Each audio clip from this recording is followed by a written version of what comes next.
నమస్తే అక్క. రెడీ అక్క? ఏది దాసకుండా? ఖచ్చితంగా. ఏది దాసకుండా? ఓవరాల్ గా ఈ కాళేశ్వరం నివేదిక మీద ఏం మాట్లాడతారు, ఏం చెప్తారు? కాళేశ్వరం కమిషన్ కాదు, ఖచ్చితంగా సొంత మామనే దాంట్లో మీడియా ముందే మాట్లాడుతారు, పోయి ప్రజలలో మాట్లాడమనండి ఎట్లా తిరిగి కొట్టాలనేది.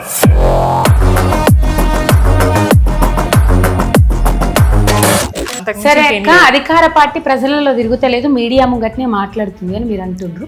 బీఆర్ఎస్ పార్టీ తిరుగుతుందా? ఎక్కడ తిరగకపోయినా కూడా ప్రతి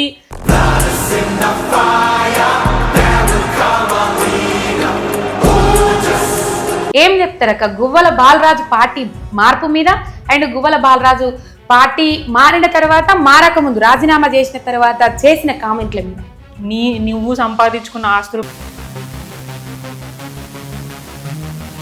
కానీ పార్టీ జోలికి వచ్చిన పార్టీ నాయకుల జోలికి రైట్. మున్సిపల్ శాఖ ముఖ్యమంత్రి చేతులలో ఉన్నది. అంటే మీరు కార్పొరేటర్ గా ఉన్నారు జిహెచ్ఎంసీ పరిధిలో, అంటే ఎటువంటి ఇన్స్ట్రక్షన్స్ రాలేదు? అంటే ప్రజలు ఇబ్బంది పడుతుంటే, నువ్వు వర్షం పడుతుంటే ప్రజలలో పోయి ఏం ఇష్యూస్ ఉన్నాయని అడగకుండా ఫోన్ లో పట్టుకొని హైడ్రా ఒక్కటే ఉందా జిహెచ్ఎంసీలో?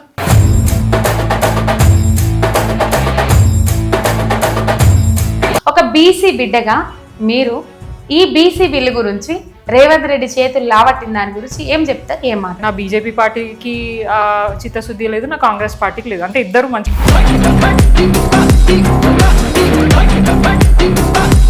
రైట్ అక్క. కార్పొరేటర్ హేమ సామల ఎన్నోసారి అక్క కార్పొరేటర్? ఇది second term. Second term. Right అక్క. థర్డ్ టర్మ్ కూడా కార్పొరేటర్ గానే ఉండాలనుకుంటుండ్రా, లేకపోతే ఎమ్మెల్యే టికెట్ ఇస్తారని అనుకుంటుండ్రా? అంటే పార్టీ. అందరికీ నమస్తే, welcome to MR media Telangana. This is Rekha. ఈరోజు మనతోని చాలా అంశాలు మాట్లాడడానికి Sitaphal Mandi corporator, BRS fire brand Hema అక్కున్నారు. అక్కకు వెల్కమ్ చేద్దాం. అక్క చూడడానికి కొంచెమంతనే కనబడతారు, కానీ అక్క మాట్లాడిందంటే అవతలొళ్ళు గప్చుప్ కావాల్సిందే. ఈ మధ్య కాలంలో ఎక్కువగా ప్రతిపక్షాల మీద, అంటే అధికార పార్టీ మీద కానీ బీజేపీ పార్టీ మీద కానీ ఫైర్ అవుతున్నారు. అక్కతో చాలా అంశాలు మాట్లాడదాం. అక్కకు వెల్కమ్ చేద్దాం. నమస్తే అక్క. బాగున్నాక్క, మీరు ఎట్లున్నారు? బాగున్నాను, థ్యాంక్ యూ. రైట్ అక్క, చాలా అంశాలు మాట్లాడుకుందాం. ఇవాళ అన్నిటి మీద ఒక క్లారిటీ రావాల్సిన అవసరం ఉన్నది. రెడీ అక్క? ఏది దాసకుండా? ఖచ్చితంగా. ఏది దాసకుండా? రైట్. కాళేశ్వరం కమిషన్ నివేదిక ఒకవైపు 665 పేజీల నివేదిక వచ్చింది. 665 పేజీలలో కేసీఆర్ బీఆర్ఎస్ పార్టీ అవినీతికి పాల్పడ్డారు కాళేశ్వరం ప్రాజెక్టులో, కాళేశ్వరం కట్టడంలో అని చెప్పేసి ప్రధానంగా ఆరోపిస్తా ఉన్నారు. 60 పేజీలు బయట పెట్టిండ్రు. 60 పేజీలు కాదు, 665 పేజీలు బయట పెట్టాలని చెప్పేసి బీఆర్ఎస్ లీడర్లు అంటారు. ఓవరాల్ గా ఈ కాళేశ్వరం నివేదిక మీద ఏం మాట్లాడతారు, ఏం చెప్తారు అక్క? అంటే ఇది మొదటి నుంచి ప్రతి ఒక్కరికి తెలిసిన విషయమే, కాళేశ్వరంలో ఎటువంటి అవినీతి జరగలేదు అనేది. సో ఇది కాళేశ్వరం కమిషన్ కాదు, ఖచ్చితంగా ఇది కాంగ్రెస్ పార్టీ కమిషన్. ఎందుకంటే వాళ్ళు డే 1 నుంచి వాళ్ళు మాట్లాడేది ఏంటి, కాళేశ్వరంలో 1,00,000 కోట్ల అవినీతి జరిగింది అని చెప్పేసి ఆల్మోస్ట్ ఎలక్షన్ల ముందు నుంచే చేస్తున్న ప్రచారం. సో ఆల్మోస్ట్ 20 నెలలు అవుతుంది ఇప్పటిదాకా. సో 20 నెలల సమయం పట్టింది వాళ్ళకి నిజంగా దాంట్లో అవినీతి జరిగిందా, లేదంటే టెక్నికల్ అంశాల మీదనే చిన్న చిన్న సమస్యలు ఉన్నాయా అనేది తెలుసుకోవడానికి. సో మొన్న రీసెంట్గా మనకి కాళేశ్వరం దాని మీద 600 పేజీల రిపోర్ట్ని తయారు చేసి దాన్ని గవర్నమెంట్కి ఇవ్వడం జరిగింది. సో క్లియర్గా పార్టీ అధిష్టానం బీఆర్ఎస్ పార్టీ చెప్పేది ఏంటనంటే, నువ్వు చేసిన ఏదైతే అంశాలు ఉన్నాయో, రిపోర్ట్ ఉన్నాయో, అది బహిరంగంగా పెట్టు, ఏమేమి అంశాల మీద ఇష్యూస్ ఉన్నాయి ఏంటిదని చెప్పేసి. సీల్డ్ కవర్లో ఒక కమిషన్ సపరేట్గా వేస్తావు, అవినీతి జరిగిందా లేదా అని చూడడానికి, మళ్ళీ అది చదవడానికి ఇంకో కమిషన్ వేస్తావు. సీల్డ్ కవర్ అంటేనే ఎవరైతే చేసారో అది క్లియర్గా అది సీక్రెట్గా ఉండాలా, సీక్రెట్ కాకపోయినా ఎట్లా బయటనే అవినీతి అని అన్నప్పుడు ఏమేమి జరిగినాయని డైరెక్ట్గా చెప్పాలి. ఆ సీల్డ్ కవర్ ఓపెన్ అయిపోతుంది, ఎవరెవరికో పోతుంది, మళ్ళీ దాన్ని చదవడానికి ఇంకో కమిషన్ ఇస్తారు.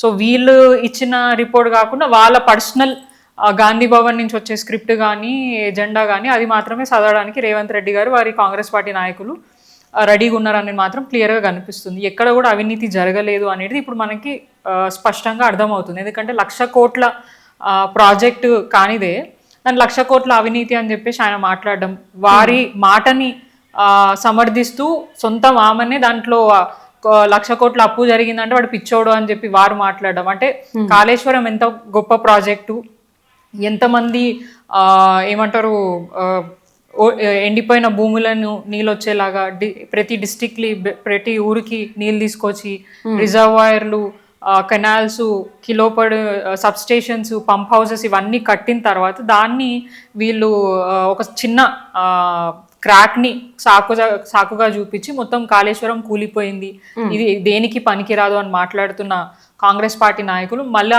అదే కాళేశ్వరం నీళ్లు తీసుకొస్తాం హైదరాబాద్కి, మేము అంటే ఇప్పుడు రీసెంట్గా మనం కొన్ని సందర్భాలు చూసినాం, వాళ్ళ మంత్రులు వాళ్ళే కాళేశ్వరం సంబంధించిన కొన్ని రిజర్వాయర్స్ ఓపెన్ చేయడం జరిగింది.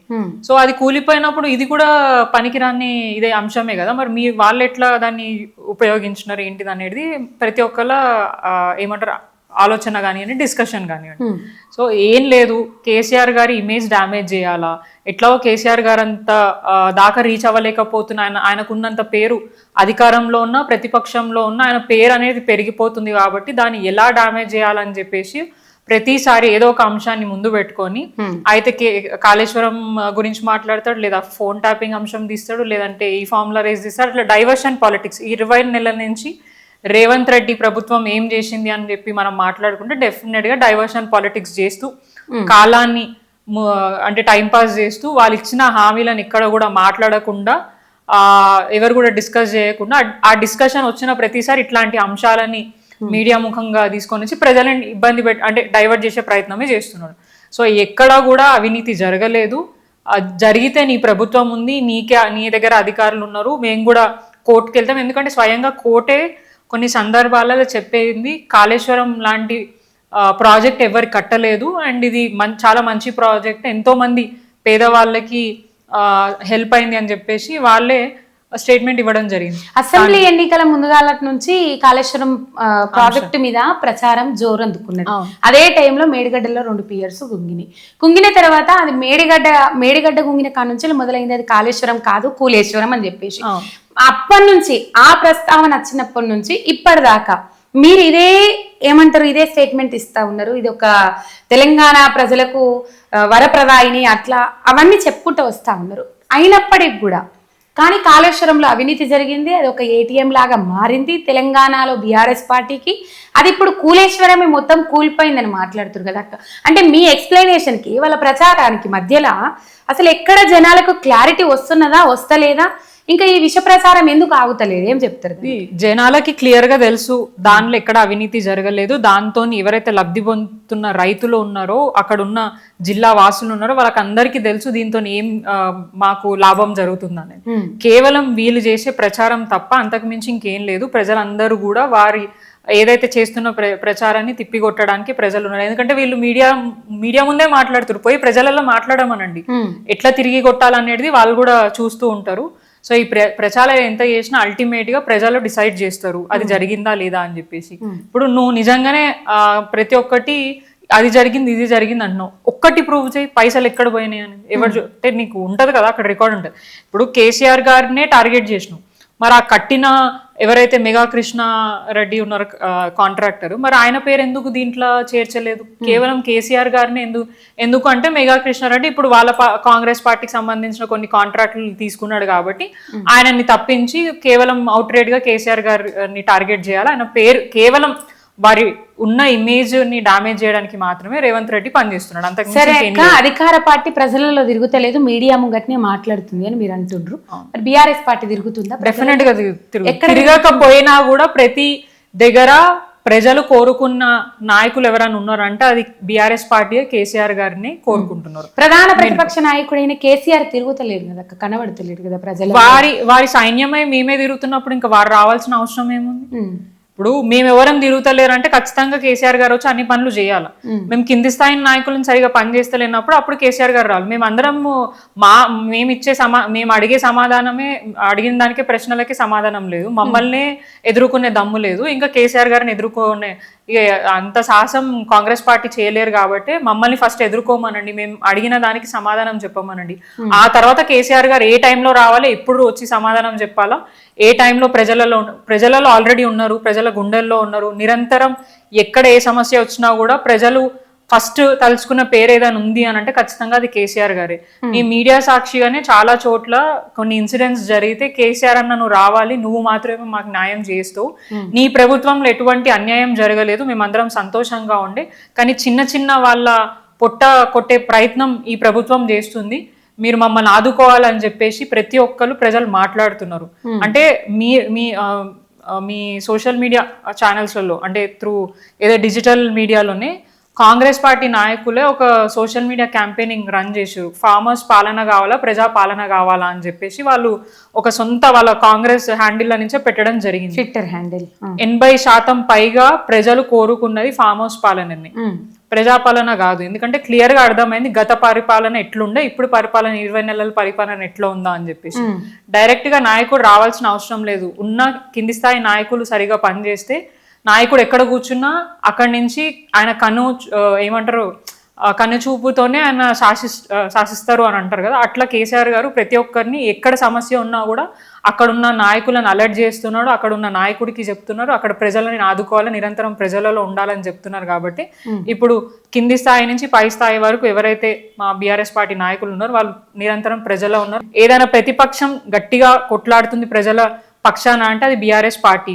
ఇప్పుడు బీజేపీ నాయకులు కూడా ఉన్నారు, కేంద్రంలో ఉన్నారు, మరి వారి పార్టీకి సంబంధించిన కొంతమంది ఎమ్మెల్యేలు ఉన్నారు, వారి పార్టీకి సంబంధించిన ఎంపీలు కూడా ఉన్నారు. మరి ఎవరు ఇప్పుడు దాకా కాంగ్రెస్ పార్టీకి పూర్తిగా ఎందుకు సమాధానం అడుగుతలేరు, అంటే ప్రశ్నిస్తలేరు ఎందుకు అంటే క్లియర్ గా అర్థమవుతుంది ఏ పార్టీ కలిసి పనిచేస్తున్నారో, అంటే ఎంత అండర్స్టాండింగ్ మీద పనిచేస్తున్నారు అనేది క్లియర్ గా అర్థం. తొందరలో బీజేపీలో బీఆర్ఎస్ విలీనం అవుతుంది. ఇక మా తరపున బీజేపీ తరపున బీఆర్ఎస్ ప్రశ్నిస్తా ఉన్నది, బీఆర్ఎస్ పోరాటం చేస్తా ఉన్నది, కాంగ్రెస్ పార్టీ నాయకులను నిలదీస్తా ఉన్నది, మా తరపునే వాళ్ళు నిలదీస్తారు కదా, అందుకని సపోర్ట్ చేస్తలేరేమో. మరి బీఆర్ఎస్ పార్టీ బీజేపీలో విలీనం అవుతుంది అని అంటుర్రు, అది ఎవరు అన్నారు ఒకసారి చెప్తే బాగుంటది క్లియర్ గా. ఎందుకంటే ఈ మాట ఏదైతే మిలీనియం అనే మాట ఏదైతే ఉందో, పార్టీ బీఆర్ఎస్ పార్టీ బీజేపీలో విలీనం అవుతుందని, ఆ మాట వ్యాలిడిటీ ఎప్పుడు వస్తుంది? మా పార్టీ వర్కింగ్ ఎంపీ కవిత, ఎమ్మెల్సీ మా పార్టీ వర్కింగ్ ప్రెసిడెంటే కానివ్వండి, మా పార్టీ ప్రెసిడెంటే కానివ్వండి మాట్లాడితే దానికి వ్యాలిడిటీ ఉంటది.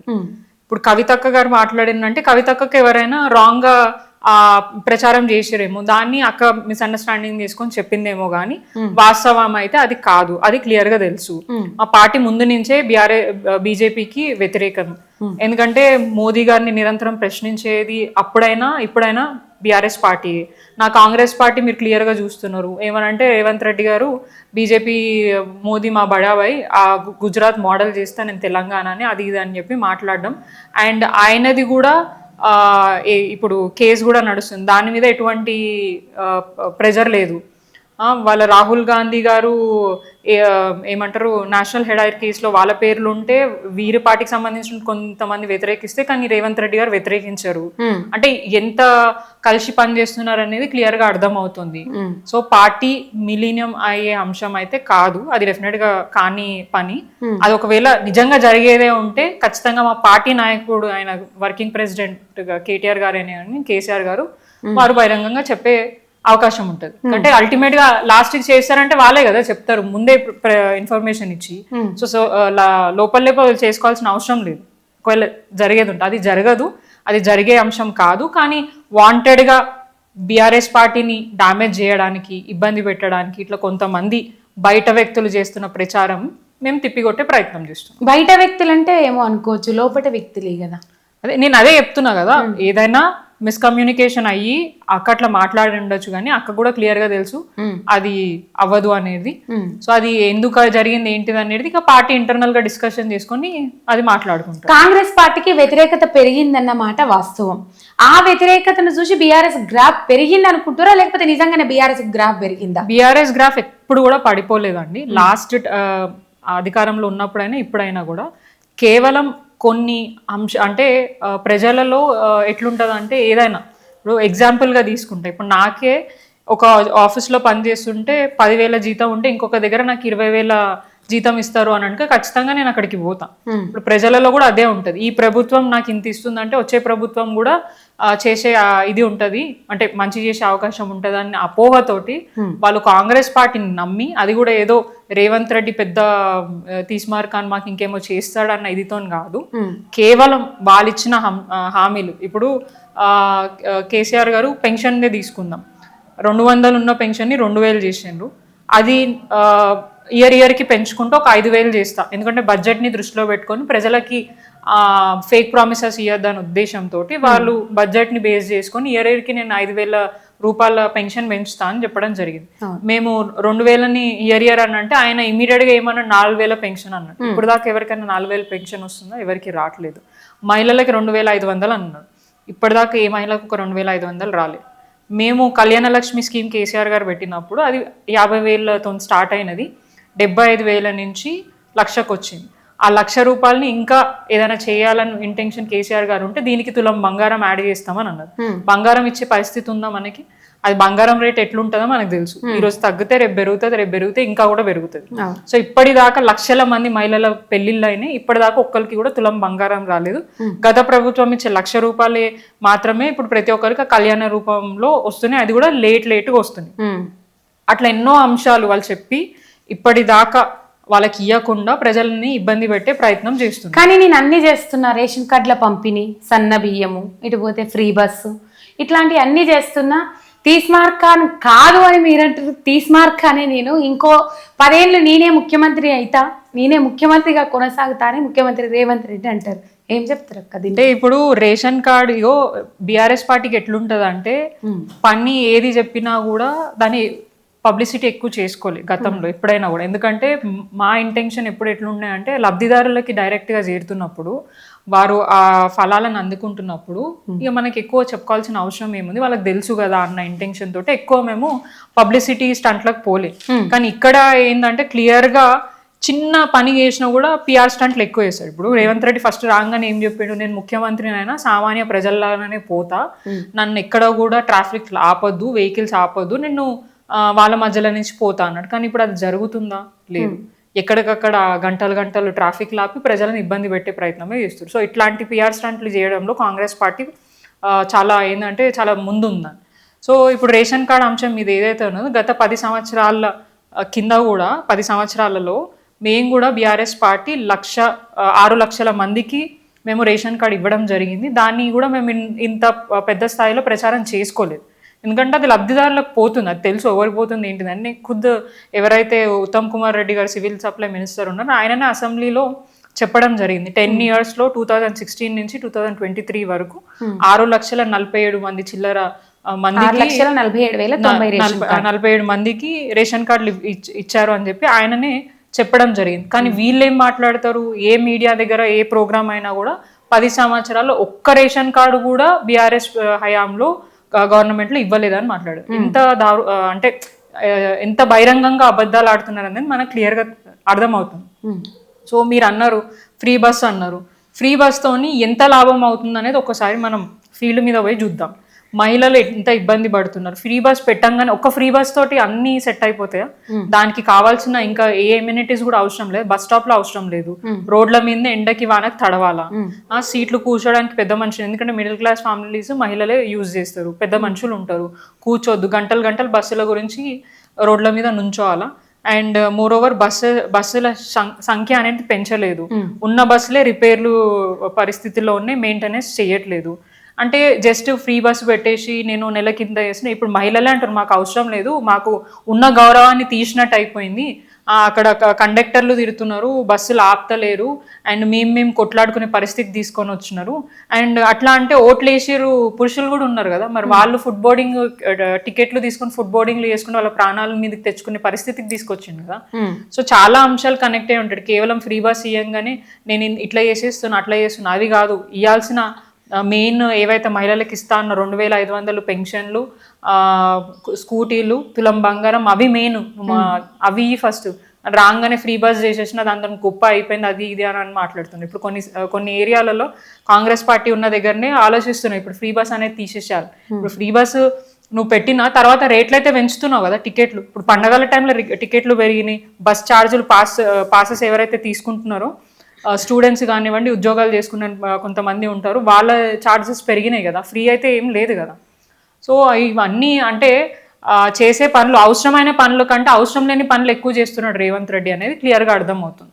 ఆ చేసేది కూడా పబ్లిసిటీ ఎక్కువ పోతున్నాడు, రియాలిటీలో అదేం గ్రౌండ్ లెవెల్లో ఎవరికి కూడా జరగట్లేదు అనేది మనకి క్లియర్గా కనిపిస్తున్న అంశం.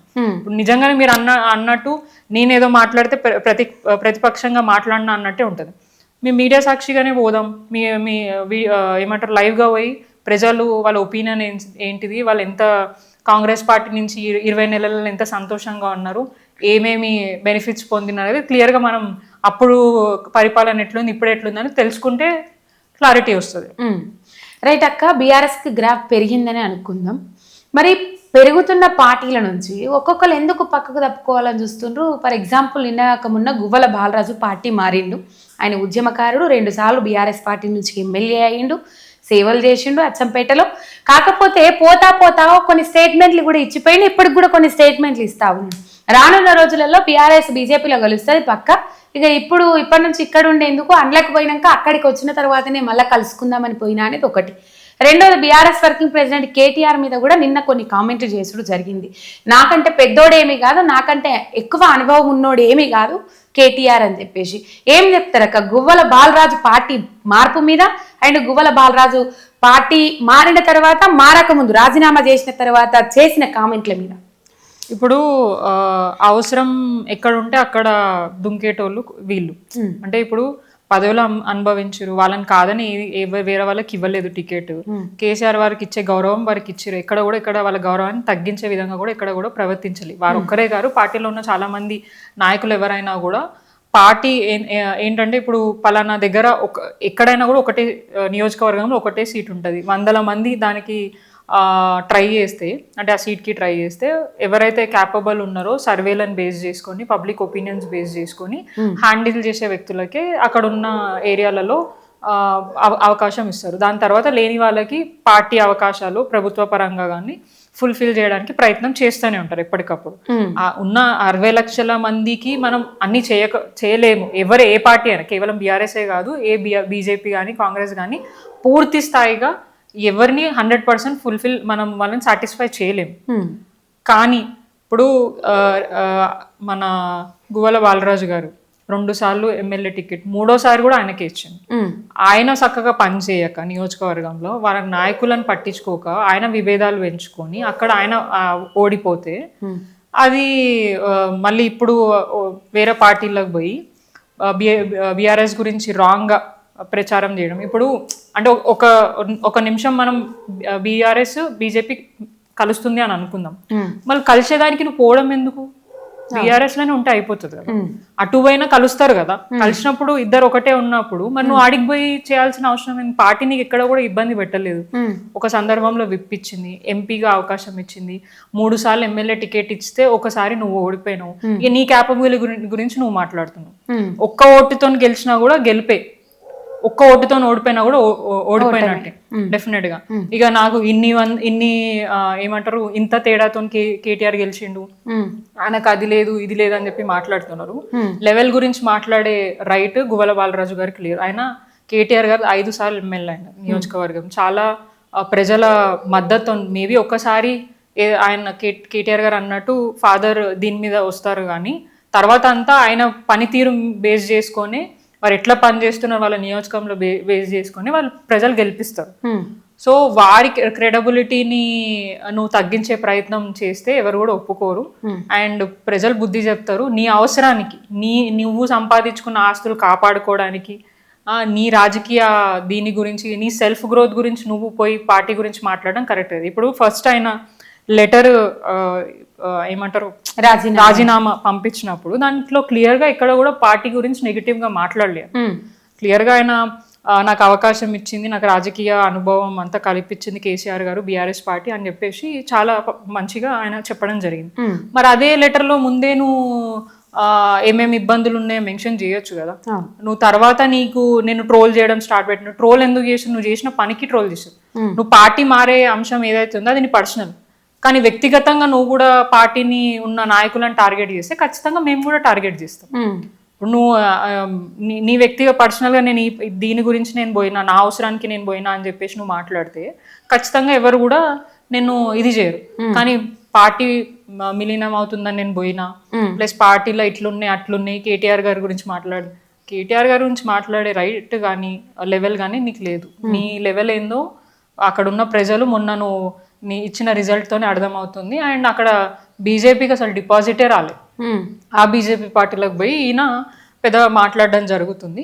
ఇక ఆయన మాటలు పట్టించుకోని అవసరం లేదు. ఆయన మనం మాట్లాడి మన వాల్యూని మనం తగ్గించుకోవడం కరెక్ట్ కాదు. సో ఆయన గురించి మాట్లాడడమే వేస్ట్ అని నేను అనుకుంటున్నాను. అంతేనా అక్క?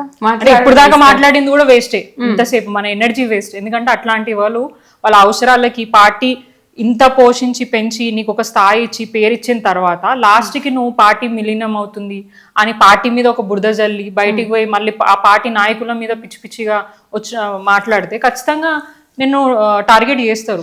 నీకు సెల్ఫ్గా ఏముంది, నీ పర్సనల్ ఎజెండా ఏముందో చెప్పుకో, నాకు ఈ ప్రాబ్లం ఉంది నేను అందుకనే పోతున్నా అంటే ఎవరు నిన్ను ఇది చేయరు. కానీ పార్టీ జోలికి వచ్చిన, పార్టీ నాయకుల జోలికి వచ్చినా కూడా ఊరుకునే ప్రశ్న. గువ్వల బాలరాజుకు బీఆర్ఎస్ పార్టీలో మంచి ప్రియారిటీ ఇచ్చిండ్రు, ఓడిపోయిన తర్వాత కూడా ప్రియారిటీ ఇచ్చిండ్రు. కానీ ఎప్పటి వరకు ఆర్ఎస్ ప్రవీణ్ కుమార్ ఎంటర్ కాకముందు వరకు మంచి ప్రియారిటీ ఇచ్చిండ్రు. తర్వాత ఆర్ఎస్ ప్రవీణ్ కుమార్కి ఎక్కువ ప్రాధాన్యతనిస్తున్నారు, నాకు ఇస్తలేరు అనేది ఆయన చెప్పే మాట. అవేమని ఉంటే పార్టీతో కూర్చొని మాట్లాడుకోవాలి కదా. ఇప్పుడు ప్రయారిటీ అనేది మనం చేసే పనిని బట్టి, మనం చూపించే పార్టీ మీద చూపించే ఇంట్రెస్ట్ని బట్టి, అవన్నిటిని బట్టి వస్తాయి. అట్లా అని చెప్పేసి నువ్వు ఏం చేయకుండా గమ్మునున్నా కూడా నీకు ప్రయారిటీ అంటే ఎవరు ఇవ్వరు. నువ్వు యాక్టివ్గా ఉండాలా, తిరగాలా, చెయ్యాలా, నువ్వు చేస్తున్నావు. కానీ పార్టీ నాయకులు అది ఎవరో పక్క అంటే అంత ఒరవలేనితనం ఉండదు ఎవరికైనా కూడా. నాయకులు అనేటోళ్ళు పెరుగుతూ ఉంటారు, నేనే ఉండాలా, నా తప్ప ఇంకెవరు ఉండదు అని. అంటే పార్టీ సందర్భాన్ని బట్టి ఏ లీడర్ని ఏ టైంలో ఎక్కడ వాడుకోవాలనేది పార్టీకి తెలుసు. ఎందుకంటే నీతోనే అవ్వట్లేదు కాబట్టి ఇంకొక పార్టీ నాయకులను ఎంకరేజ్ చేసి పార్టీని ముందుకు తీసుకెళ్లే ప్రయత్నం, స్ట్రెంత్ చేయడానికి ప్రయత్నం చేస్తారు. నువ్వు సైలెంట్గా ఉన్నావో, పని చేస్తలేవో. అందుకనే ఆర్ఎస్ ప్రవీణ్ కుమార్ గారికి, ఎందుకంటే ఒక ఐపీఎస్ ఆఫీసరు, మంచి అంటే మంచి పేరున్న వ్యక్తి కాబట్టి ఆయనకు అవకాశం ఇచ్చింది అని చెప్పి అనుకోవచ్చు. సో ఇస్తున్నారు అని చెప్పేసి ఆ ఈర్షతోని అసలు ఇంకో లీడర్ రావద్దా, ఇంకా వేరే ఏమంటారు పార్టీ ఇంకా స్ట్రెంత్ కావద్దా, కొత్త నాయకత్వం. మాకు మంచిగా అనిపిస్తుంది, మంచి పని చేసిండు అచ్చంపేట నుంచి ఆయన పోయి. కొత్త నాయకత్వం వస్తుంది, ఇంకా ఫైర్ గా పనిచేయడానికి అవకాశం ఉంటుందని నేను అనుకుంటున్నాను. రైట్ అక్క, అప్పుల గురించి నేను ఒక అంశంకి తెరబడ్డదని నేను అనుకుంటున్నా. మరి తెరబడ్డదో లేదో, మళ్ళీ ఇంకేమన్నా కొత్త కథనం అల్లుతారో కాంగ్రెస్ వాళ్ళు నాకు తెలియదు. లోక్సభలో బీజేపీ ఎంపీ రఘునందన్ రావు ప్రశ్న అడిగిండు. ఆ ప్రశ్నకు లోక్సభ నుంచి ఒక ధీటైన సమాధానం వచ్చింది. అది ఎవరికి ధీటైన సమాధానం అని అంటే రేవంత్ రెడ్డి గారికి. మాట్లాడితే కేసీఆర్ 7 లక్షల కోట్ల అప్పులు చేసిండు, మాట్లాడితే కేసీఆర్ 8 లక్షల కోట్ల అప్పులు చేసిండు అని. ఇదివరకు కాగ నివేదికలు మాజీ మంత్రి హరీష్ రావు లాంటి వాళ్ళు అసెంబ్లీ వేదికగానే బయట పెట్టారు, వాళ్ళకి అర్థం కాకపోతే ఎక్స్ప్లెయిన్ కూడా చేసిండ్రు. మరి ఈ పులిస్తా పెట్టింది లోక్సభ కదా, మరి ఇక్కడికన్నా ఆపుతారా? అంటే వీళ్ళు ఏంటంటే వాళ్ళు తప్పు చేసినామని ఎప్పుడు ఒప్పుకోరు కాంగ్రెస్ పార్టీ నాయకులు. ఎప్పుడు చూసినా ఇప్పుడు 20 నెలల నుంచి వాళ్ళు చేసే పని అదే. వాళ్ళు తప్పులు ఉన్నా కూడా ఇప్పుడు ఏది గతంలో బీఆర్ఎస్ హయాంలో ఏదైనా చిన్న తప్పు జరిగినా ఆ పార్టీకే కానీ ఆ గవర్నమెంట్కి వాళ్ళు రుద్దే ప్రయత్నం చేసారు. ఏ చిన్న అంశమైనా, చిన్నదో పెద్దదో ఏదైనా కూడా, చిన్నది ఏది జరిగినా కూడా, ఆడ రోడ్డు మీద కుక్క తుమ్మినా, ఇక బాత్రూమ్ పోయినా అది బీఆర్ఎస్ చేసినట్టే అన్నట్టు ఇట్లా చిల్లరగా మాట్లాడడం అప్పుడు ప్రతిపక్షంగా ఉన్నప్పుడు రేవంత్ రెడ్డి గారు చేశారు. అదే విధంగా మళ్ళీ ఇప్పుడు కూడా అధికారంలోకి వచ్చినాక కూడా అదే విధంగా ఆయన ప్రభుత్వంలో తప్పులు జరిగితే అంటే గత ప్రభుత్వం అని చెప్పేసి కేసీఆర్ గారిని, పార్టీని తిట్టడమే పనిగా పెట్టుకున్నారు వారి పార్టీ నాయకులు. అయితే 10 సంవత్సరాల పాటు ఎన్నో లక్షల కోట్ల అప్పు చేసిరని చెప్పేసి అది కూడా కొత్తగా అప్పటి నుంచి కూడా ప్రచారం చేస్తున్నారు. ఇప్పుడు ఏదైతే లోక్సభలో వాళ్ళు సమాధానం ఇచ్చిందో ఎప్పుడైనా కళ్ళు తెరుచుకోవాలా. ఏదంటే అంటే చెప్పుతో కొట్టినట్టు వచ్చింది సమాధానం ఆయనకి. 10 సంవత్సరాల పాటు కేసీఆర్ గారు చేసిన అప్పు 3,89 crores మాత్రమే. అది ఇయర్కి 39,000 crores 10 సంవత్సరాల్లో జరిగిన అప్పు. కానీ ఇప్పుడు రేవంత్ రెడ్డి గారు 20 నెలల్లోనే 2 లక్షల కోట్ల అప్పు చేసి ఇయర్కి 1,00,000 కోట్ల అప్పును తీసుకొని వచ్చింది. అప్పుడు ఉన్నప్పుడు 10 సంవత్సరాల్లో కేసీఆర్ గారు కట్టింది ఏంటంటే కలెక్టరేట్ భవనాలు కట్టినారు, ఎస్ఎన్డిపి SRDPకి ఎన్నో ప్రాజెక్ట్స్ తీసుకున్నారు, పోలీస్ కమాండ్ కంట్రోల్ కట్టినారు, సెక్రటేరియట్ కట్టినారు. చెప్పుకోవడానికి చూపించడానికి ఎన్నో అభివృద్ధి కార్యక్రమాలు, సంక్షేమ పథకాలు 10 సంవత్సరాల కాలంలో తీసుకొచ్చిన అప్పుకి వారు చేసిన అభివృద్ధి క్లియర్గా కనిపిస్తుంది. కానీ ఇప్పుడు రేవంత్ రెడ్డి గారు తీసుకొచ్చిన అప్పు ఎక్కడికి పోయింది, ఎక్కడ ఒక ఇటుక పెట్టిండు, ఎక్కడ ఏం అభివృద్ధి చేసిండు, ఎక్కడ ఏం సంక్షేమ పథకాలు ఇచ్చిండు, ఆ డబ్బులన్నీ ఎక్కడ పోతున్నాయి అనేది ఇప్పుడు ప్రతి ఒక్కరిలో ఉన్న క్వశ్చన్ మార్క్. అంటే అంటే గత ప్రభుత్వం మీద ఏడుస్తున్నావు, మరి నువ్వు వచ్చిన తర్వాత ఇంత అప్పు చేసి ఏడబెట్టినావు, అది కాంగ్రెస్ పార్టీ వాళ్ళు చెప్పాల్సిన సమాధానం.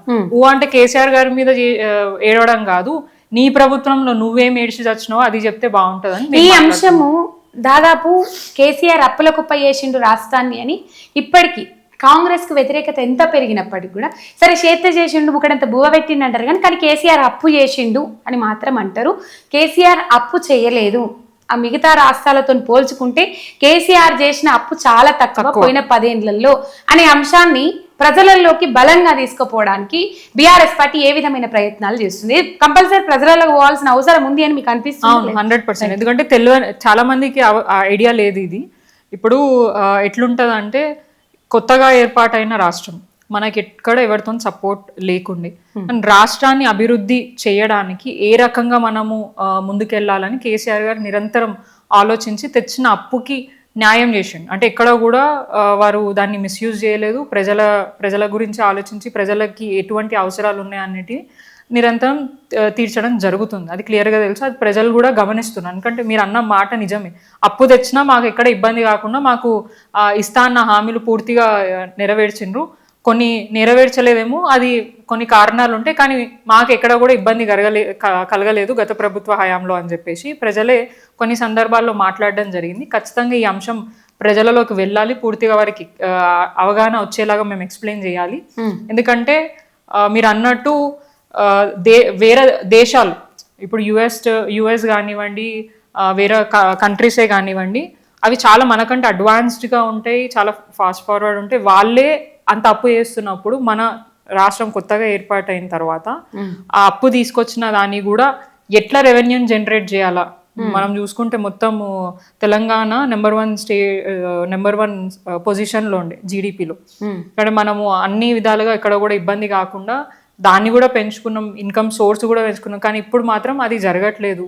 20 months నుంచి ఎక్కడ కూడా ఒక పని జరగట్లేదు. రియల్ ఎస్టేట్ కంప్లీట్గా కుప్పగూలిపోయింది, ఒక కంపెనీస్ రావట్లేదు, ప్రైవేట్ సెక్టర్స్ పనిచేయట్లేదు. ఇప్పుడు ఆయన ఏదో వేరే దేశాలకు పోయి నేను ఇన్ని కోట్ల ఇన్వెస్ట్మెంట్స్ తీసుకొని వచ్చిన, ఇంత ఉద్యోగాలు తీసుకొచ్చిన, అది పేపర్కి మాత్రమే పరిమితం అవుతుంది. కానీ ఇప్పటిదాకా గ్రౌండ్ రియాలిటీలో ఎక్కడ కూడా లేదు అది. మనం ఇప్పుడు వాళ్ళు మొన్న రీసెంట్గా చాలా దావోస్ పోయినారు, మళ్ళీ చైనాకు పోయినారు, అట్లా కొన్ని కంట్రీస్ తిరిగి రావడం జరిగింది ఒక ముఖ్యమంత్రి ఉండి. సో ఇప్పటిదాకా ఆయన చేసిన పనులు ఏమున్నాయి, ఒకసారి ఆయననే స్వయంగా ఒక బుక్ రిలీజ్ చేస్తే బాగుంటుంది. ఇన్ని చేసినా, ఇన్ని కోట్లు తీసుకొచ్చినా, కేవలం ఆ బుక్లో ఉన్న అంశాలు గ్రౌండ్లో ఎంత ఇంప్లిమెంట్ అనేది చూపిస్తే బాగుంటుంది. సో ప్రజలకి చెప్పాల్సిన అవసరం లేదండి. ముందుట్లాగా ప్రజలు లేరు, అమాయకంగా లేరు. డెఫినెట్గా వాళ్ళు ప్రతి ఒక్కరు తెలుసుకుంటున్నారు అండ్ వాళ్ళే డిస్కస్ చేస్తున్నారు ఎవరు ఏ రకంగా మనకి అడ్మినిస్ట్రేషన్ మంచిగా అందించిండ్రు అని చెప్పేసి. కొన్ని సందర్భాల్లో రేవంత్ రెడ్డి గారే ఒప్పుకున్నారు, నా అడ్మినిస్ట్రేషన్ ఫెయిల్యూరు, నేను సరిగా చేయలేకపోతున్నా, ఐఏఎస్ ఆఫీసర్లు ఏసీ రూమ్లలో కూర్చొని అంటే పైసలకి ఎగబడుతున్నారు కానీ ఎక్కడ కూడా పనిచేస్తలే అని ఒక మీటింగ్లోనే ఆయన బహిరంగంగా ఒప్పుకోవడం కూడా జరిగింది. సో ఆయన అడ్మినిస్ట్రేషన్ ఎట్లుంది అనేది క్లియర్గా ఆయనకి తెలుసు కాబట్టి ఆయన ఒప్పుకున్నారని నేను అనుకుంటున్నాను. హైదరాబాద్ మహానగరం వరదల ముచ్చట ఘోరంగా ఉన్నది అక్క. అంటే అండర్ గ్రౌండ్లో పోవాల్సిన నీళ్లు రోడ్ల మీదనే వారుతున్నాయి. ఇక్కడ ఎట్లయిపోయిందంటే GHMC versus HYDRAA versus police equal to ప్రజల కష్టాలు అన్న కాడికి వచ్చింది. ఎందుకక్క అంతే ఫెయిల్ అయింది ఈసారి అని చెప్పేసి దాదాపు బీఆర్ఎస్ పార్టీ నాయకులు కానీ హైదరాబాద్ మహానగర ప్రజలు అంటుండ్రు. తీవ్రమైన వ్యతిరేకత ఉన్నది ఈ వరదల నేపథ్యంలో అని చెప్పేసి బీఆర్ఎస్ పార్టీ నాయకులు అంటారు. ఇంకొక సైడ్ చూసుకున్నట్లయితే అన్ని ప్రణాళికలు సిద్ధం చేసినాము, వరదలు ఎక్కడొచ్చినా కూడా అప్రమత్తంగా ఉంటున్నాము, అందరినీ సేఫ్ జోన్లో సేఫ్ సైడ్లో ఉంచే ప్రయత్నాలే మేము చేస్తున్నాము అని చెప్పేసి ఇటు రేవంత్ రెడ్డి కాడికెళ్ళి కూడా మాట్లాడుతూ ఉన్నారు. ఏం చెప్తారు ఈ ఓవరాల్గా హైదరాబాద్ మహానగరంలో ఈ ట్రాఫిక్ సమస్యలు కానీ, కొద్దిగా వాన పడ్డా కూడా రోడ్ల మీద నీళ్లు నిలవడం కానీ ఏం చెప్తారు?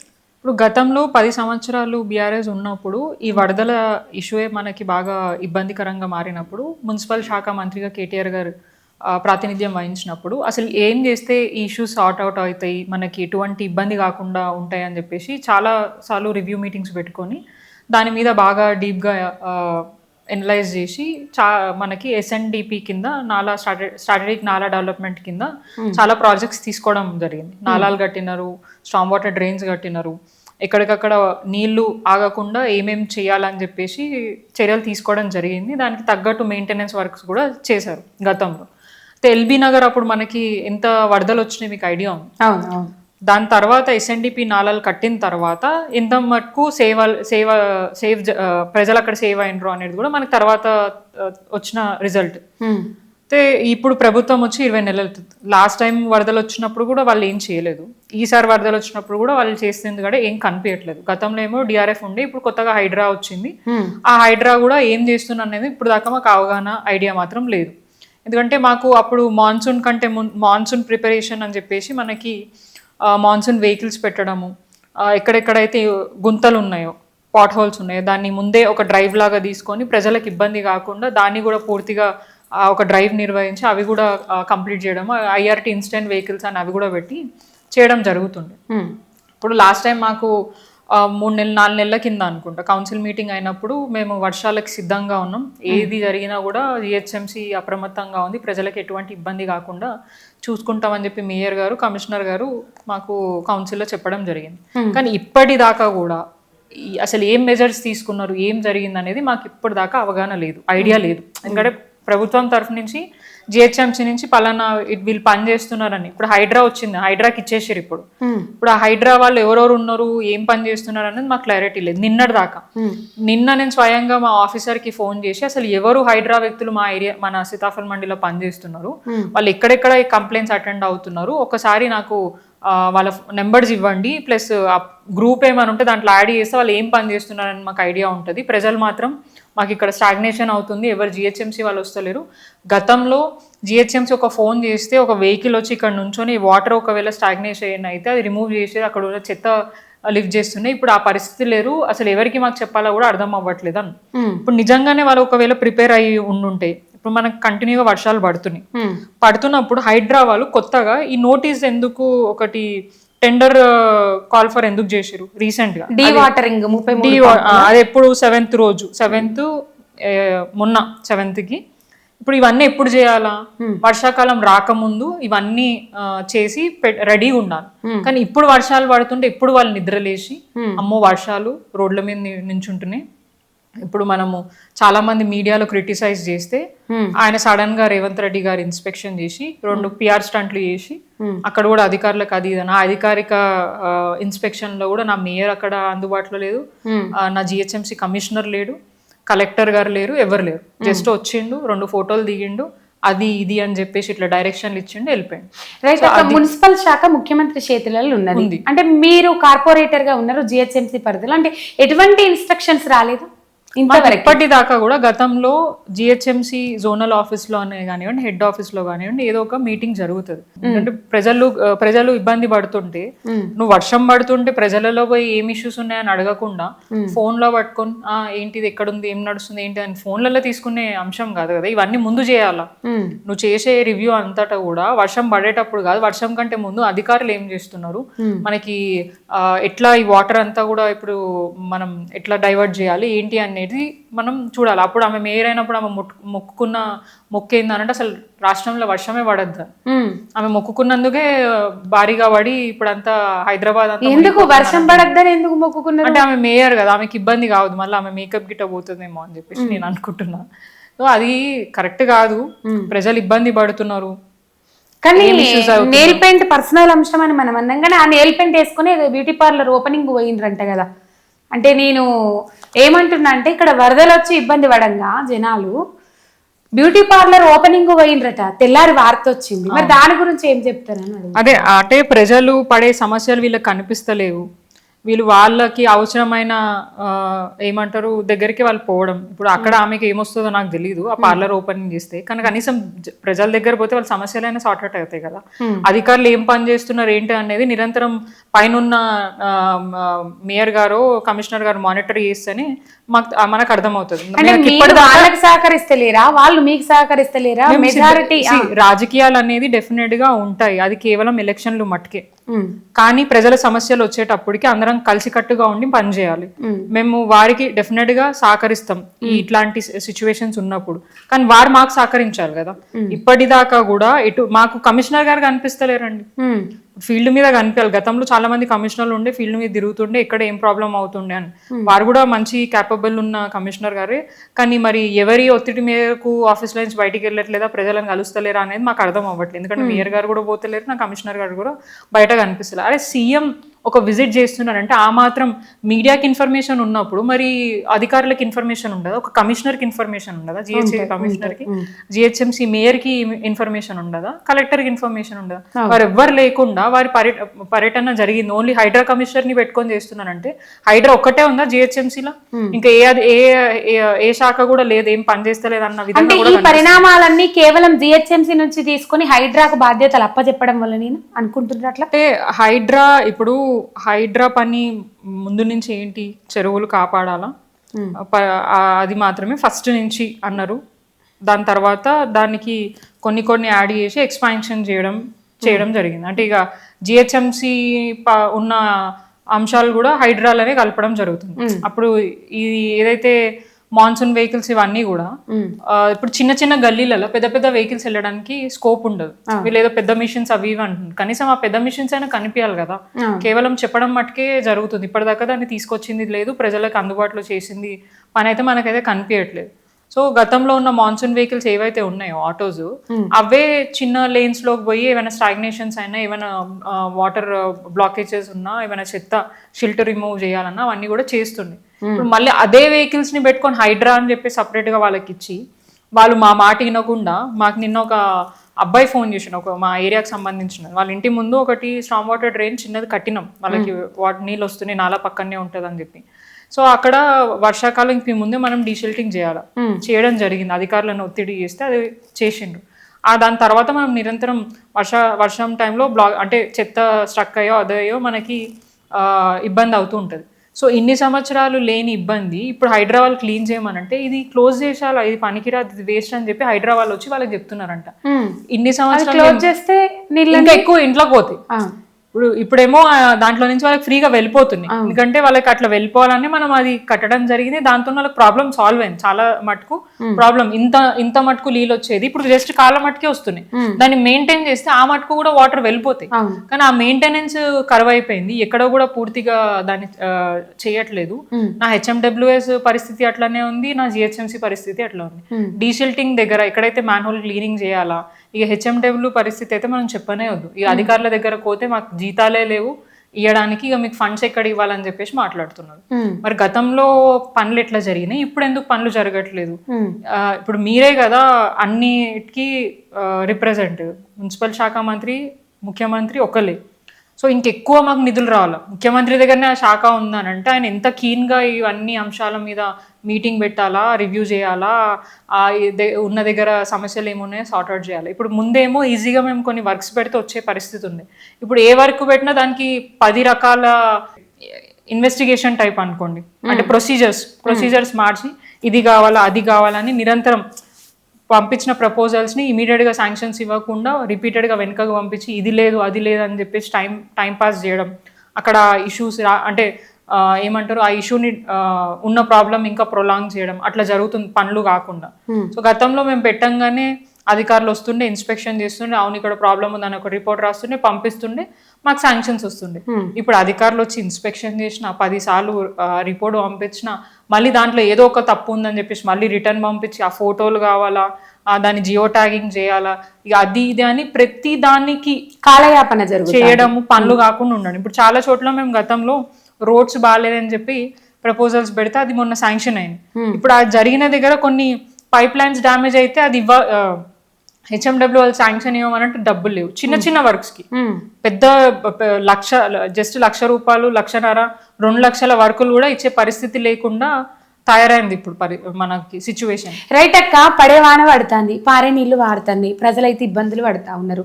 దీనికి మెయిన్ కారణం ఏమనుకుంటున్నారు?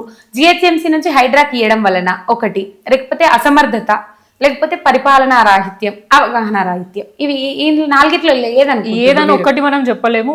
3కి 3 4 అంశాలు కరెక్ట్ మీరు చెప్పింది.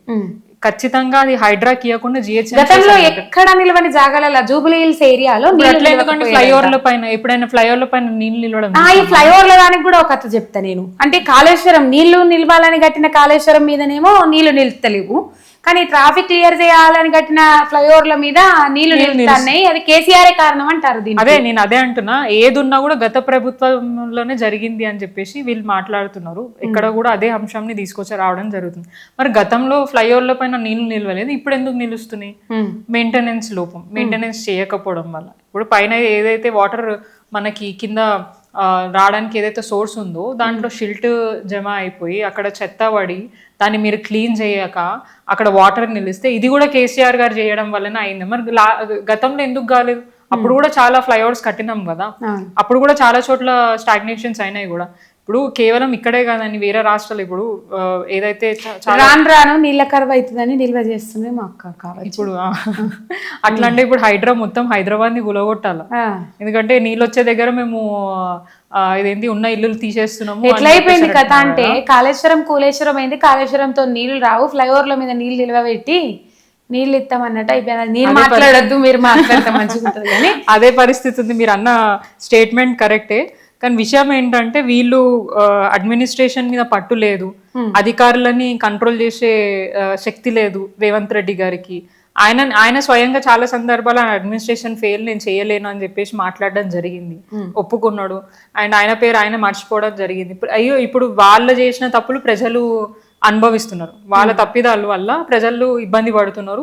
ప్రజలు అయితే చాలా గోసపడుతున్నారు. డెఫినెట్ గా 20 నెలల కాలంలో కనీసం ఇప్పటికైనా నిద్ర లేచి ప్రజలు ఏం ఇబ్బంది పడుతున్నారో ఏంటిదో తెలుసుకొని వాటి మీద ఫోకస్ చేస్తే బాగుంటది.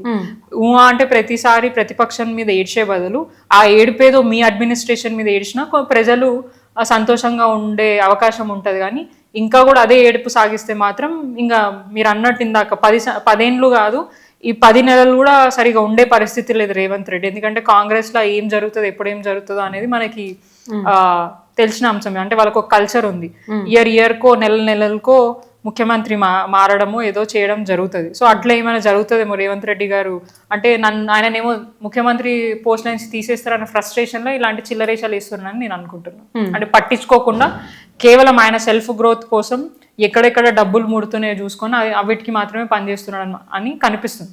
ఎందుకంటే ఆయనకు ఒక ఎమ్మెల్యే బర్త్డే పార్టీకి పోయే టైం ఉంది, రైతులు ఇబ్బంది పడుతున్నప్పుడు పోయే టైం లేదు, నిరుద్యోగ విద్యార్థులు ఏదైతే నువ్వు చేసిన ప్రామిసులు ఇయ్యి అని ధర్నాలు చేస్తుంటే పోలీసులను పెట్టుకొని వాళ్ళని కొట్టినప్పుడు వాళ్ళు ఇబ్బంది పడినప్పుడు పోవడానికి నీకు టైం లేదు.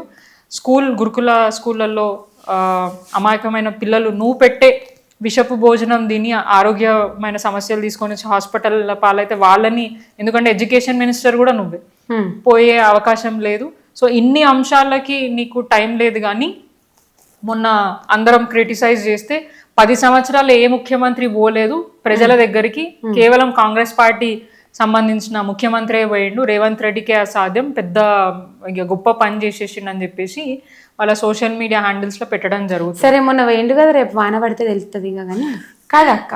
అంటే మొన్న పోయిండ్రు, రేపు రిజల్ట్ ముఖ్యమంత్రి పోయిన దానికి అది ఏమంటారు పరిణామాలు ఏ విధంగా ఉన్నాయి అనేది. రైట్ అక్క, వస్తే అనుకున్నా సెప్టెంబర్ లోపు స్థానిక సంస్థల ఎన్నికలు వస్తాయి అనుకున్నా, అన్ని ఖతం చేస్తామని అన్నారు. బీసీ బిల్లు పెడతామని అన్నారు, ఆర్డినెన్స్ పాస్ చేసిండ్రు, ఆర్డినెన్స్ అమలు అవుతుందని అన్నారు. ఎప్పుడు అందరు 1000 కళ్ళతో ఎదురు చూస్తున్నారే నిజంగానే స్థానిక సంస్థల ఎన్నికలలో బీసీ బిడ్డలకు 42% రిజర్వేషన్ వస్తుంది అని చెప్పేసి ఇప్పుడు కేంద్రం మీద ఎత్తేసిండ్రు. అయిపోయింది, రాష్ట్రపతి దగ్గర ఆగిపోయిందని అన్నారు. మళ్ళీ రాహుల్ గాంధీని ప్రధానమంత్రిని చేసి నాకు ఇస్తామని అంటారు. ఒక బీసీ బిడ్డగా మీరు ఈ బీసీ బిల్లు గురించి రేవంత్ రెడ్డి చేతులు లావట్టిన దాని గురించి ఏం చెప్తారు, ఏం మాట్లాడు? ఇప్పుడు కాంగ్రెస్ పార్టీ కామారెడ్డి డిక్లరేషన్ అయినప్పుడు మొదటిగా చేస్తా అన్న అంశం ఏదైనా ఉందానంటే అది 42% రిజర్వేషన్ స్థానిక సంస్థలలో పెట్టడానికి మేము చేస్తామని చెప్పారు. సో అది అప్పటి నుంచి ఇప్పుడు దాకా 20 నెలలు అవుతున్నా కూడా దాని మీద ఏం ముచ్చట లేకుండే. ఈ 2 నెలల నుంచే ఇది జరుగుతుంది. సో దాని తర్వాత కులగణన అన్నారు. ఆ కులగణన పేరుతో వాళ్ళు మస్తు తప్పులు చేసిండ్రు. గతంలో కేసీఆర్ గారు సమగ్ర కుటుంబ సర్వే అని చెప్పేసి ఒక్క రోజులలో ఆయన సర్వే చేస్తే, ఒక హిస్టరీ క్రియేట్ చేస్తే దాంట్లో బీసీలు 51% పైగా బీసీలు ఉంటే వీరు చేసిన సర్వేలలో బీసీలు 46% పడిపోయినారు. అంటే బీసీలు తగ్గుతారు ఎట్లా, వేరే కులాలు పెరుగుతారు ఎట్లా, అదొకటి. ప్లస్ బీసీలని ఈ విధంగా మోసం చేసిండు ఒకటి. ప్లస్ 42% ఆర్డినెన్స్ ఇవ్వకుండా కేవలం ఆమోదించి గవర్నర్కి పంపించిన అని చెప్పి మాట్లాడిండ్రు. ఆ గవర్నర్ మీద ఒత్తిడి తీసుకురావాలి కదా. నా బీజేపీ పార్టీకి చిత్తశుద్ధి లేదు, నా కాంగ్రెస్ పార్టీకి లేదు. అంటే ఇద్దరు మంచిగా గేమ్స్ ఆడుతున్నారు. గతంలో కేసీఆర్ గారు 61%, 62% లోకల్ బాడీలో పెడతామని చెప్పి అప్పుడు గతంలో మనకి లోకల్ బాడీ ఉన్నప్పుడు, ప్రభుత్వం ఉన్నప్పుడు ఆమోదించి పంపిస్తే ఇదే కాంగ్రెస్ పార్టీ నాయకులు కోర్టుకి పోయి దాన్ని అడ్డుకున్నారు. మళ్ళీ ఇప్పుడు వీళ్ళకి బీసీల మీద ఏదో పెద్ద ఏమంటారు ప్రేమ పుట్టుకొని వచ్చేసి, కానీ బీసీలకు ఉండాల్సిన రిజర్వేషన్ తగ్గించిందే కేసీఆర్ అంటారు కదా. ఎక్కడ కూడా తగ్గించాలి. బీసీలకు పెద్ద పీట వేసింది ఎవరైనా ఉన్నారు అని అంటే ఖచ్చితంగా అది కేసీఆర్ గారే. అదే అంటున్నా. అప్పుడు వారు బీసీలకు పెద్దపీట కేసీఆర్ వేస్తే ఇప్పుడు బీసీ నినాదం అని ఎత్తుకొని చాలా మంది వస్తుండ్రు కదా, మరి వాళ్ళు ఎందుకు వస్తారు? ఎందుకంటే వాళ్ళకి క్రెడిబిలిటీ కాపాడుకోవాలి కదా. ఇప్పుడు బీసీ అంశం ఎత్తుకొనే కదా వాళ్ళు ముందుకు పోవాలి. అప్పుడు దాకా ఇన్ని రోజులు వాళ్ళకి కానీ ఇది ఇప్పుడు వచ్చింది అనేది వాళ్ళే ప్రజలే ఆలోచించారు. గతంలో కేసీఆర్ గారు ఇస్తా అన్నప్పుడు ఇదే కాంగ్రెస్ పార్టీ నాయకులు కోర్టుకి పోయి అడ్డుకున్నారు. అడ్డుకున్నారని చెప్పి స్థానిక సంస్థల లోకల్ బాడీలలో 50% రిజర్వేషన్ మహిళలకు కల్పించి కేవలం లోకల్ బాడీలే కాకుండా ఎంపీటీసీలు, జెడ్పీటీసీలు, మేయర్లను బీసీలనే చేసిండు కేసీఆర్ గారు, గత ముఖ్యమంత్రి గారు. సో అట్లానే బీసీ పరంగా ఉన్న ఏదైతే మనకి అదే కులాల పరంగా భవనాలు కట్టడం, లేదంటే బడ్జెట్ అలాట్ చేయడం, గౌరవ కమ్యూనిటీ పరంగా చాలా కోకాపేట లాంటి ప్రాంతంలో కుల భవనాలు కట్టుకోవడానికి నిధులు ఇవ్వడం జరిగింది. కుల వృత్తిలు ఎంకరేజ్ చేసిండ్రు, సబ్సిడీలు ఇవ్వడం జరిగింది. సో అక్కడ స్థానిక సంస్థలనే కానివ్వండి, ఫైనాన్షియల్గా బీసీలు ఎదగడానికే కానివ్వండి, చాలా మటుకు బీఆర్ఎస్ పార్టీ చాలా కృషి చేసింది. కానీ ఇప్పుడు 20 months నుంచి మనకి అట్లా బీసీల గురించి ముఖ్యమంత్రి బీసీ లేరు, వాళ్ళ పార్టీలో ఎమ్మెల్యేలు కానివ్వండి, మంత్రులు కానివ్వండి, ఎంతమంది బీసీలు ఉన్నారు ఒకసారి అది కూడా మనం అనలైజ్ చేసుకోవాలి. అండ్ ఇప్పుడు 42% రిజర్వేషన్ ఇస్తా అన్న అంశం ఎందుకు వచ్చింది? లోకల్ బాడీ ఎలక్షన్స్ వస్తున్నాయి కాబట్టి.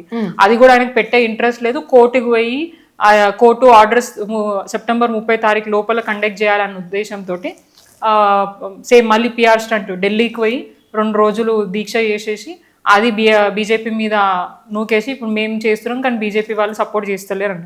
మరి అదేదో వేరే దగ్గర గవర్నర్ 10 రోజుల్లో ఆమోదిస్తాడు రిజర్వేషన్, కానీ ఇక్కడ ఎందుకు ఇయ్యడు? ఆ ప్రెజర్ ఏదో గవర్నర్ మీద పెట్టాలి కదా.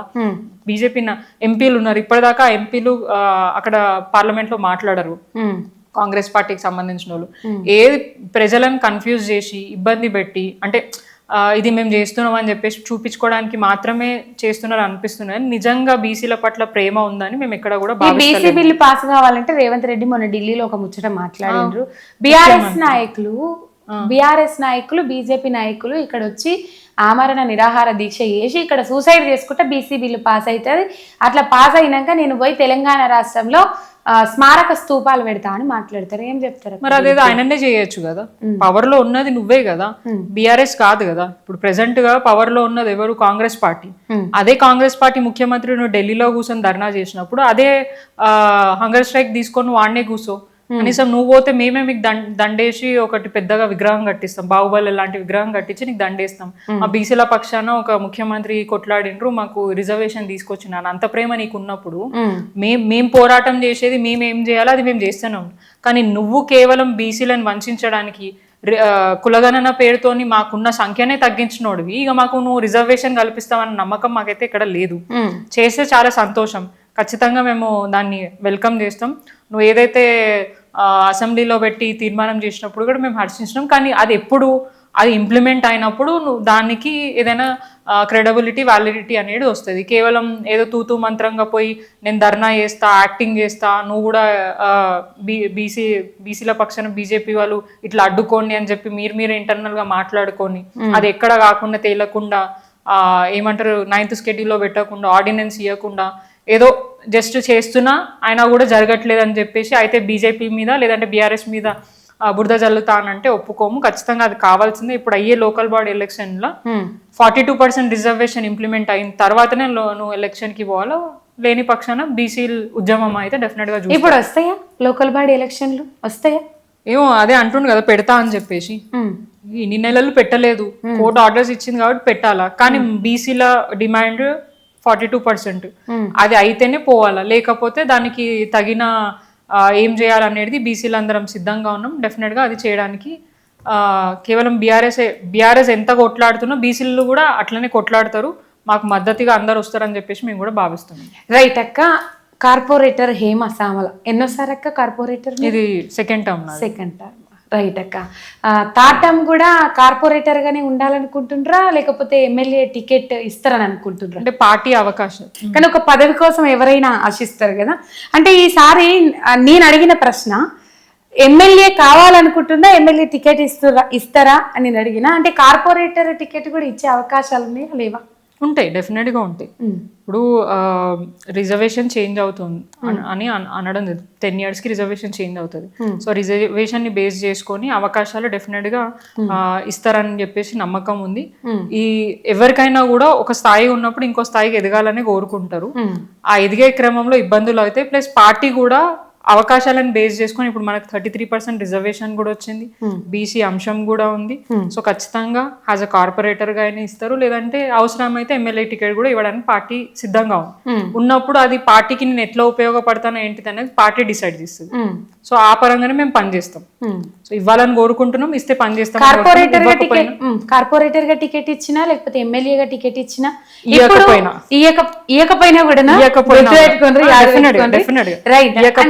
ఇస్తే పని చేస్తే, ఇవ్వకపోయినా కూడా పని చేస్తా. నాకు అట్లా పదవి అనేది లేదు. ఇచ్చిరు కాబట్టి 10 సంవత్సరాల పాటు పార్టీ స్ట్రెంథెన్ చేయడానికి ఎక్కడ కూడా ఒక మాట రాకుండా ఎట్లయితే పని చేసినానో తర్వాత కూడా ఇవ్వకపోయినా కూడా అదే లాయల్టీ మెయింటైన్ చేస్తా, అదే నమ్మకం తోటి పార్టీ మీద. ఎందుకంటే కష్టపడిన వాళ్ళకి ఎక్కడ కూడా ఇబ్బంది ఉండదు, ఆ ఫలితం అనేది ఏదో రూపంలో మనకు. సీతాఫల్ మండి ప్రజల కోసం కార్పొరేటర్ ఏం చేసింది? ఒకవేళ ఇప్పుడు టికెట్ ఇస్తే ఎందుకు ఓట్ వేయాలి? 10 సంవత్సరాల పాటు ఏదైతే ప్రజలు కోరుకున్న అభివృద్ధి చేయడం జరిగింది, వారికి అందుబాటులో ఉండడం జరిగింది. అసలు ప్రజలకి కావాల్సిన అవసరం ఏంటంటే నాయకులు అనేటోళ్ళు మా సమస్యలు వినడానికి ఉన్నారా లేదా అనేది. అక్కడ ఫస్ట్ ఇష్యూ సాల్వ్ అయిందా లేదా అనేది కాదు, మేము పిలిస్తే వచ్చిందా, మా సమస్య విన్నారా లేదా. అదే రకంగా నేను 10 సంవత్సరాల ప్రజలలో 24 గంటలు వాళ్ళకి అవసరమైన ప్రతి దగ్గర నేను ఉన్నా. కరోనా కష్టకాలంలో కూడా వాళ్ళకి నించున్నా, వర్షాకాలంలో నుంచున్నా, ఎప్పుడు వాళ్ళకి అవసరమైన సమయంలో నేనున్నా. ప్లస్ అభివృద్ధిని కూడా మేము మా నియోజకవర్గం మా డివిజన్లో చేయడం జరిగింది. 10 సంవత్సరాల పాటు ప్రజలకి మంచి చేసిన కాబట్టి ఫస్ట్ టర్మ్ తో పాటు సెకండ్ టర్మ్ కూడా నన్ను ఆదరించిండ్రు. అదే ఆదరింపు మళ్ళా ఉంటదని చెప్పి నేను భావిస్తున్నా. అండ్ ప్రజలు నన్ను చూస్తున్నారు కదా, డెఫినెట్ గా నాకు ఓటేస్తారని నమ్మకం నాకు. రైట్. కొంతమంది పేర్లు చెప్తాక 1 word ఆన్సర్ ఇవ్వగలుగుతారా? రైట్. ముందుగా ముఖ్యమంత్రి నుంచి మొదలు పెడదాం. రేవంత్ రెడ్డి గురించి ఏం చెప్తారు? ఇక ఆయనంతటా ఆయన బిడిదిచ్చుకున్నాడు కదా ఒక కుంపు మేస్త్రి అని చెప్పి. సో ఆ విధంగానే ఇంకా వరస్ట్ గా పనిచేస్తున్నాడు. మాజీ ముఖ్యమంత్రి కేసీఆర్ ఆయన తెలంగాణ రాష్ట్రాన్ని తీసుకొచ్చిన దేవుడు, తెలంగాణ రాష్ట్ర ప్రజలకి ఒక ధైర్యశాలి కాబట్టి మా strength KCR garu. IT minister, మాజీ minister KTR, BRS working president, fire brand, mass and class leader. MLC Kavitha, అక్క కూడా ఫైర్ బ్రాండ్, డైనమిక్ లీడర్. ఇప్పుడు కూడా ఎప్పుడైనా కూడా ఒక మహిళగా వారు చేసే ఏ పనైనా కూడా హర్షించదగ్గ విషయమే, అంటే ప్రజల పక్షాన. సో ఆ రకంగా వారికి ఉన్న ధైర్యాన్ని మేము మెచ్చుకుంటున్నాం. మాజీ మంత్రి హరీష్ రావు అన్నా కూడా అన్ని వర్గాల అంటే ఆదుకునే లీడరు, ప్రజలలో నిరంతరం ఉంటారు, చాలా మంచి వ్యక్తి. ఒక వర్డ్ కాదు 3-4 words చెప్తున్నాం. రైట్. కార్పొరేటర్ హేమ, ఇక అది మీరు చెప్పాల్సింది. మీరేం చెప్తారు? అంటే నేను పార్టీ ఏదైతే నమ్మకం పెట్టుకున్నా ఆ పార్టీ పరంగా పనిచేస్తున్నా కాబట్టి hard working corporator. Gadwal Vijayalakshmi mayor. ఇక ఏం కమెంట్ చేయాలో తెలియదు మాకు. బీసీ మహిళ అని చెప్పేసి ఒక అవకాశం ఇస్తే కేసీఆర్ గారిని మోసం చేసి పార్టీని మోసం చేసి పోయిన వ్యక్తిని ఏమంటారు అనేది ప్రజలు డిసైడ్ చేస్తారు. వంచే రకం. ఓకే, థ్యాంక్ యూ అక్క. Thank you so much. జై తెలంగాణ. జై తెలంగాణ.